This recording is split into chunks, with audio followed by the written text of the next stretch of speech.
Hey guys, it's Tim from Bent Revolution Bike Shop in Odessa, Florida, and it's finally happened. Your worst nightmare. You have a flat by the side of the road. How do you change a flat? Well, today we're going to tackle that. I walked into the shop this morning and we had a flat on one of our demo bikes, so I'll show you how to change that tire.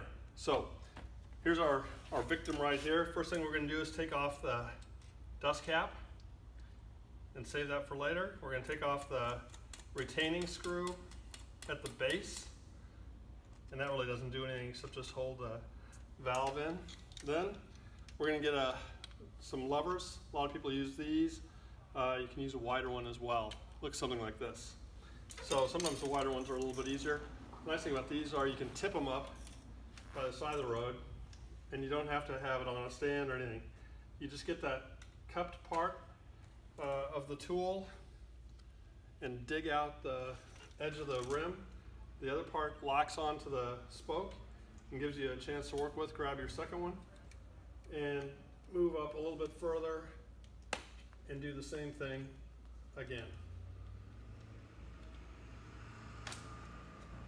Once you get this next one, you can pretty well let go of this one.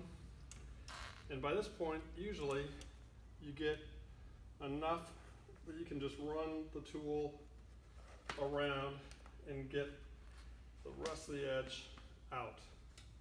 So once you have the edge out like this, set your tools aside and just get that tire over the edge.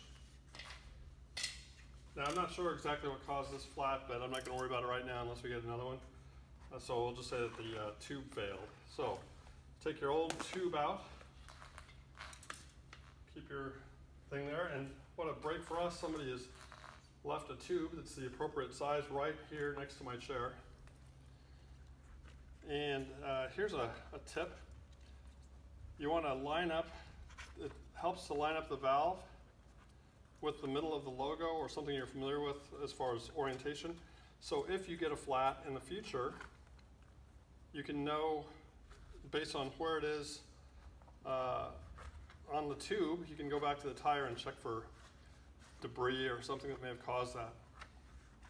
So I'm just pre-fitting the tube in, and at this point we'll find the valve, put the valve in here through the hole. And here's something that people don't realize. These are really just the valve stem lock. It's just to hold the valve in place so it doesn't disappear when you're putting in the tire. It's not really structurally necessary after that. So what we're going to do here is just kind of work the tire back on using your thumbs. And once you get the back side on, then we go to the front side, and we'll get the last little bit on. Depending on how thick the tire is, it may give you some trouble. But just keep at it and know that you should be able to put it all on with your thumbs, so it's not super difficult. So just work it in like that. Make sure it's seated properly. So just check the alignment of it. Make sure the tube isn't trapped. You can check by just squeezing it together and looking and see if you see the tire rim tape. And just make sure we've got a good fit. Looks like we do.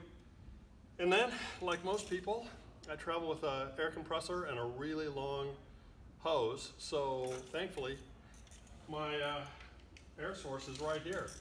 But if you don't have a long tubed compressor, you probably should have a pump or a CO2 with you. We're going to put a little bit of air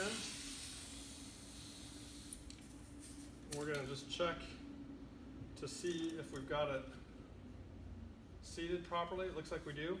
Then we're going to air it up to the specified amount. And I've got a gauge for that.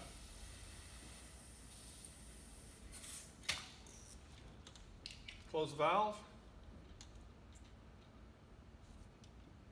Replace the dust cap if you're so inclined.